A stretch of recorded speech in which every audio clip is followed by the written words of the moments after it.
Hi everyone, and welcome to Aggressive and Unstoppable. The games get intense when I'm involved. Boom, boom, boom, boom, boom. What?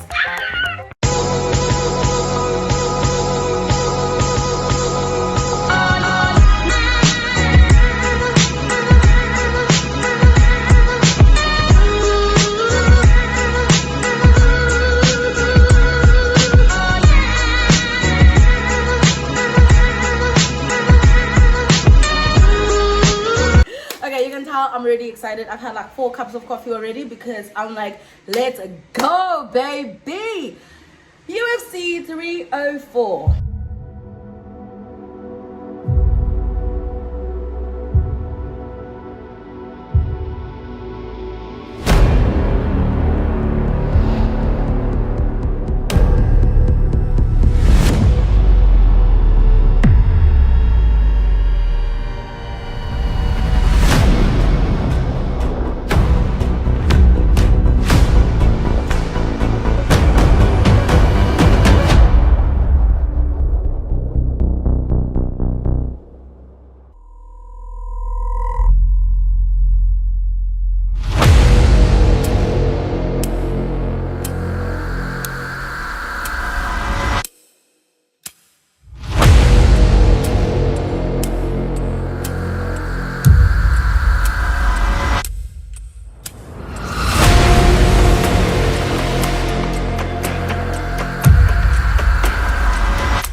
Oh yeah? Oh, I'm gonna hit you. I'm like, oh, okay, interesting. Bow! Oops! Oh my God! It's over! Oh my goodness! Oh, we got it! It's over! Oh, he's done it!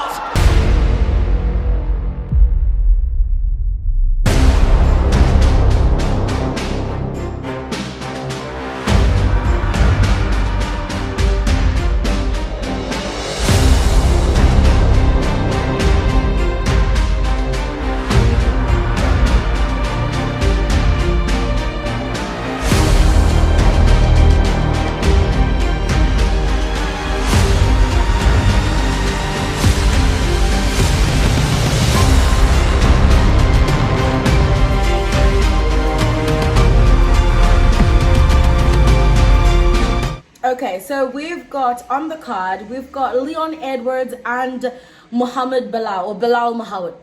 Bilal Muhammad. So unprofessional. Bilal Muhammad. Okay, let's try that one more time. So we've got Leon Edwards and Bilal Muhammad who are fighting. Okay, I'm gonna have my notepad here with me because we have a lot to talk about, honey. So we've got Leon Edwards and Bilal Muhammad. This is going to be so interesting because it's their second time facing each other. They faced each other 3 years ago. That was like in COVID times in an empty arena. And this was when Leon Edwards was like doing his title run-up, trying to catch up to Kamaru Usman.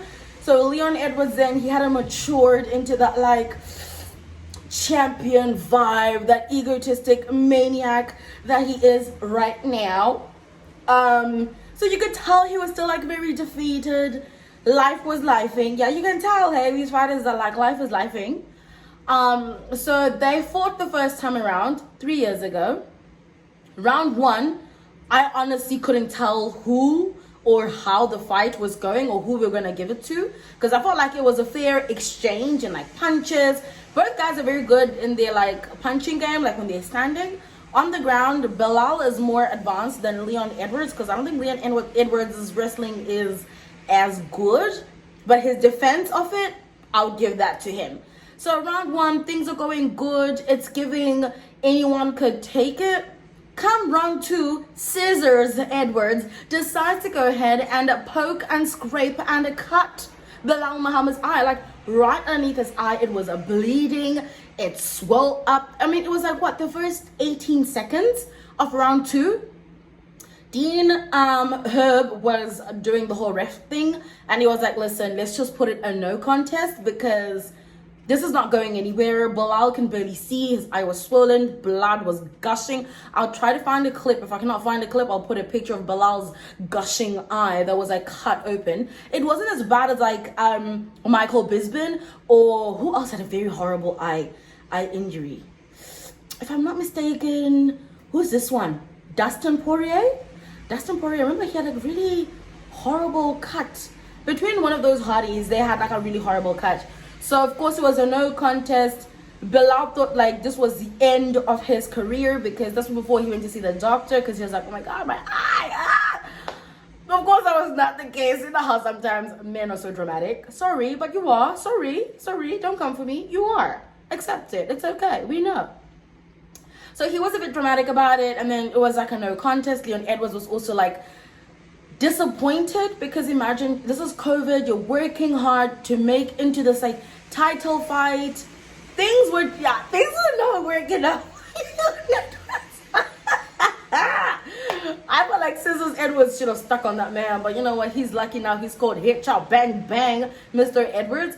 So this is their second time meeting. I'm very excited to see how these guys have matured because they have harnessed their striking, ground game as well. They're now, the older you get, regardless whether in age, but you mature in the sport. You now know, you can see where it's going, even with the head kick, the leg kick with Leon Edwards. I'm sure we're going to be seeing that in the match. I don't know if we are going to see who, in prediction terms, who should we give it to? Because Leon Edwards, this is his second title defense, if I'm not mistaken. Because Leon Edwards has been quiet. He won the title with Kamaru Usman. They did a rerun. Kamaru Usman, unfortunately, just didn't do enough. Because we spoke about it, if I'm not mistaken. If it wasn't here, I was on Instagram. I was like, if you are doing a title defense as the champion, all I have to do is do enough for me not to get knocked out, or for me not to get taken down, or not to like tap out.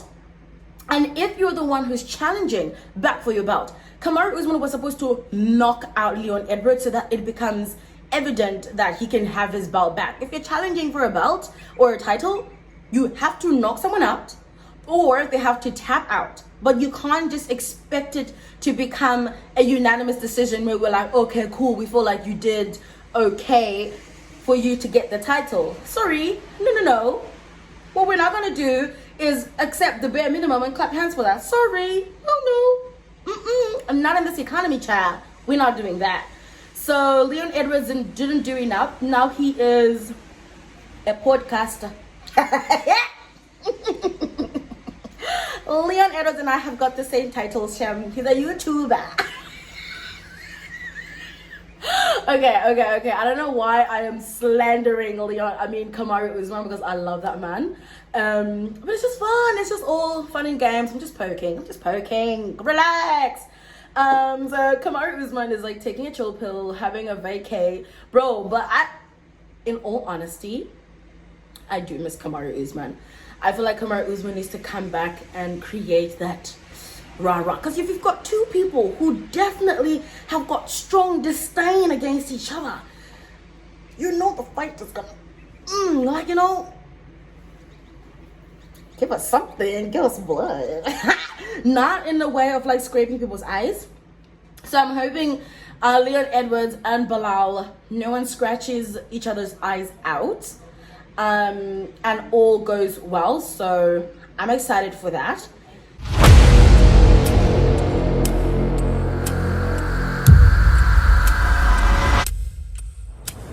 Prediction for Leon Edwards and Bilal Muhammad.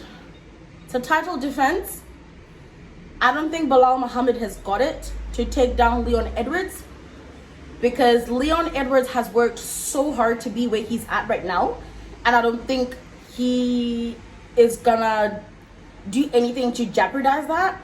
If it means he's gonna be dancing around the ring just to avoid Bilal Muhammad and it becomes a boring fight, I feel like he might do it. I don't think he's gonna put himself in line of danger just to provide some entertainment and risk his title.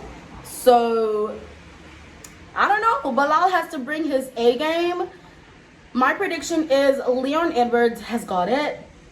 It's going to be a unanimous decision.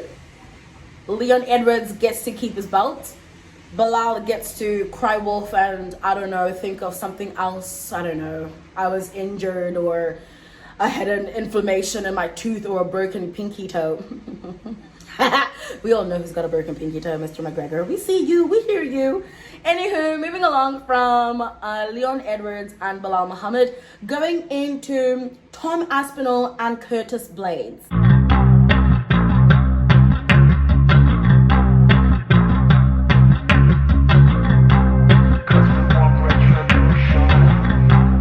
Why is the heavyweight interim champion fighting before the actual heavyweight champion? I'm sorry. What are we doing? Where is John Jones?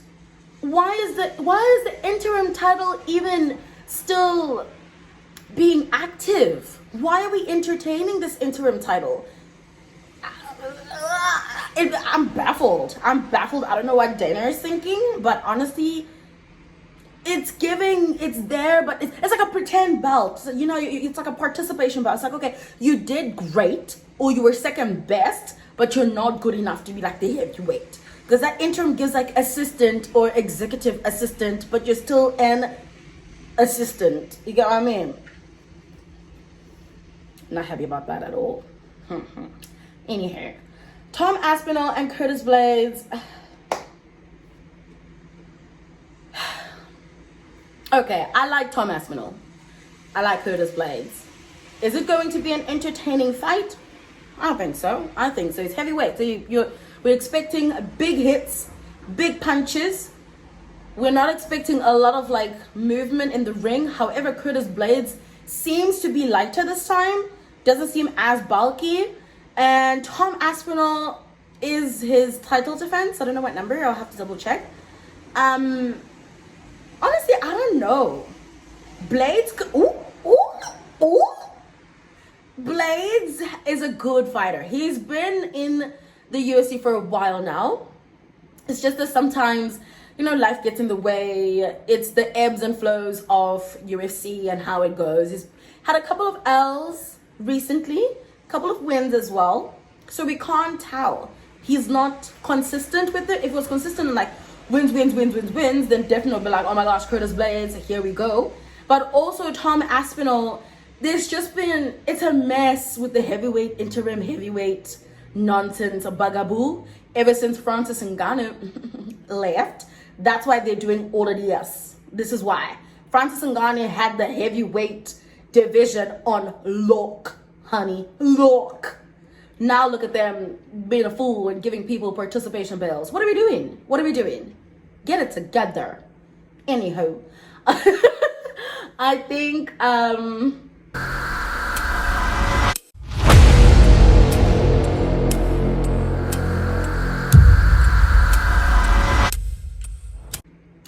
Aspinall is gonna win.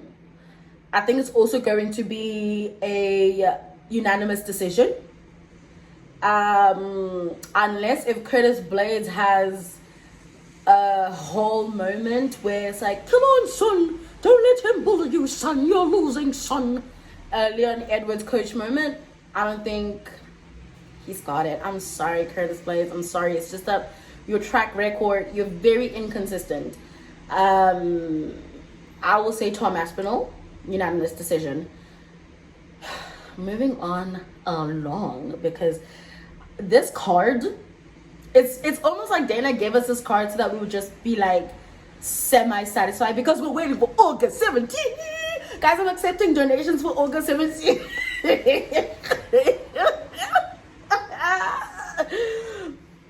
Because August 17 is the return of Adesanya and Dracus Duplessis as he's doing his title defense. I don't like how this has become a cultural race situation. we'll talk about that. Let's finish this card. You know I like gossip. We'll gossip later. Okay.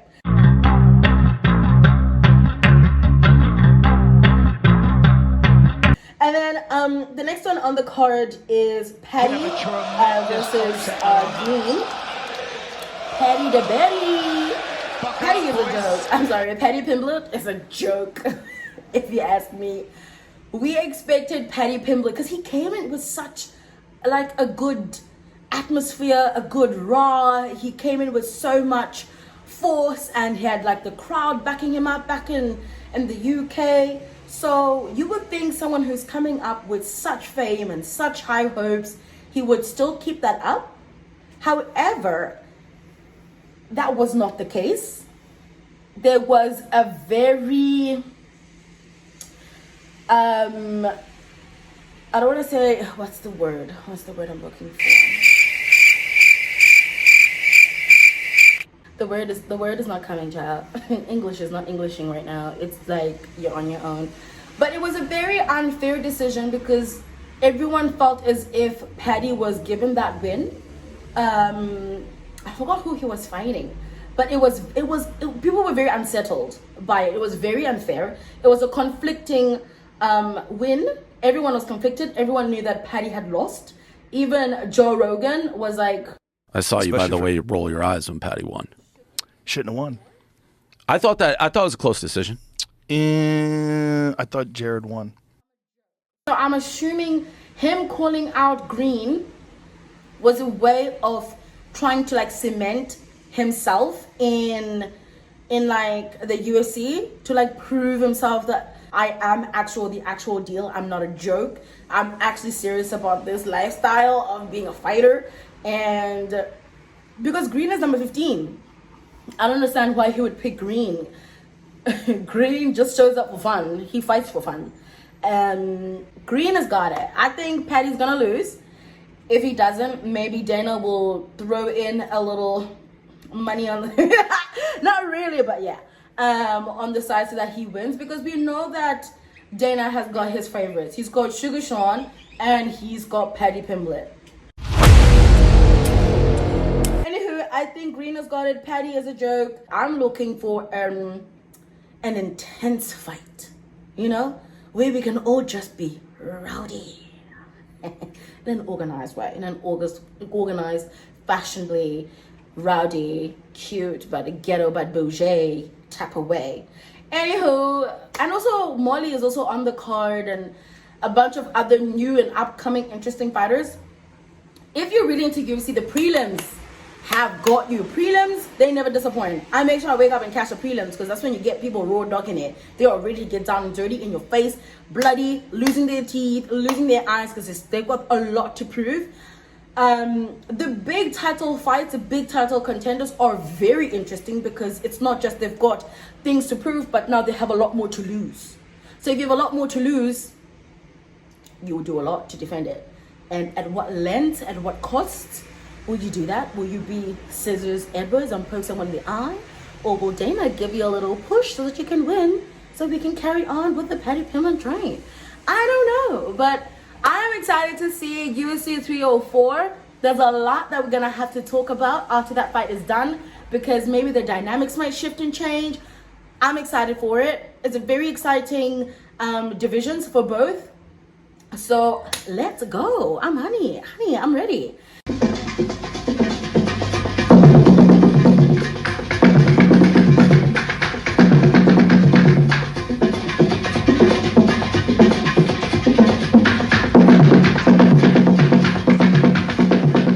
Anyways, it's time for the gossip. Okay, so we all know UFC 303. Alex Pereira won that fight. Sorry, Jerry. It is what it is. You know. Sorry. And then we had Hill saying, "Oh no!" when he stopped Dean Herb with the leg kick. He took that opportunity to get closer. Rubbish, my boy. We saw you guys touch gloves. So that means you both were ready to get going. It's not our fault. Your bum was slow. Next time, catch up. Anywho, moving on to the next gossip. Alex Pereira So he is the talk of the town because he's been doing so well, because his track record, he's the fastest growing UFC fighter that we've seen so far. I think in my era as well, my generation, he's the fastest growing UFC fighter. And his story, like I said last time, it's just phenomenal. It's just amazing. And now the fact that he's done like his title defense, he saved the day, he got his bonus. He's interesting. And I love the fact that he's now becoming a UFC fan favorite. Not just in his country, but the whole of UFC is backing Alex Pereira up. It's a beautiful story. Everyone loves a Cinderella moment story because we know that Alex Pereira was a mechanic. He used to fix tires, and then he got into kickboxing. Kickboxing was good, but we know he had a drinking problem. From a drinking problem to Adesanya chatting rubbish because, you know, a man's got a lip. And then him coming into the UFC, charmer baby, and he has charmed and charmed us into Alex Pereira's heart. However, I feel like they're trying to give this man to the wolf, to the big bad wolf, and that is John Jones. So the chatter of the town is people are saying that for Alex Pereira to become GOAT or to be like cemented in the UFC actual big dogs, he needs to fight John Jones. Oh, yay! So you're telling me he wants to move from light heavyweight to heavyweight and face John Jones. Guys, as much as sometimes I trash John Jones, and as much as his track record is not the straightest of lines, it's very, you know, John Jones is a phenomenal fighter. He's one of, if not the best fighter there is in mixed martial arts. That man has got tactic. That man can study someone within the ring, and that man is ruthless. Ruthless. If you watch some of John Jones's previous fights, baby, you will look at him different. Now he is a church man. He has turned around, turned a new leaf. Okay, we'll give that to you. But did you see what he did to Mr. Ngan? Yeah. Guys, we get it. Cyril was a bit nervous because of how much John Jones is a superstar. It's a big name. And the fact that he was fighting John Jones, I feel like it got into his head. Because you could tell he was very jumpy, he was very scared. It was giving, you know, when the Grinch goes, and that's how, oh my gosh, not with the green. I'm really giving the Grinch right now. However, that's not what we're talking about. Like, Cyril was very scared, and John Jones just, his technique, and even when Cyril was like, when it was happening, it happened so fast. He was trying to defend a rear neck, and then all of a sudden it just became, I think it was a Kimura, and it happened so fast. And John Jones is an animal. He can take you down. He can kick you, wrestling, jiu-jitsu. He's just a Brock Lesnar, you know? And now they're trying to give Alex Pereira, we know he's got zero ground game. Let's start there. We can just be honest. But his hitting, his technique, his kickboxing gives him that extra edge.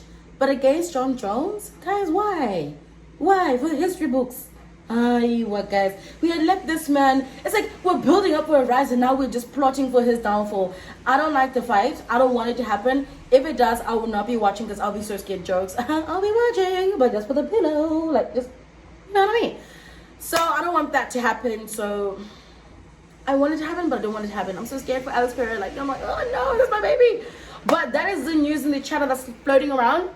And the fans want to see it. I am a fan. I also want to see it. Part of me definitely wants to see it. Because if Alex Pereira beats John Jones, he's officially, not that he wasn't, the man. Like, sorry, he is who the fuck he thinks he is. Anywho, moving on to other gossip, guys. August 17th, I'm taking donations because Adesanya and Dricus Du Plessis are fighting. And it's going to be one for the books. Because this is no longer, these guys just like hate each other now. All because of some comments, rah chatter. I don't know, but I'm excited. Anyways, guys, thank you so much for watching Aggressive and Unstoppable. My name is Hilda Medigo, and I will see you guys in the next video. Please make sure to like, comment, and subscribe. And of course, chat to me on Instagram when the fights are going on or before, or comment down below if you think what I'm saying is good or not. If you feel like you've got other opinions, I want to hear them. Give them to me. I would love to hear your opinion as well. Anyways, guys, thank you so much for watching. Bye. Don't forget to subscribe, like, and hit the notification bell for more.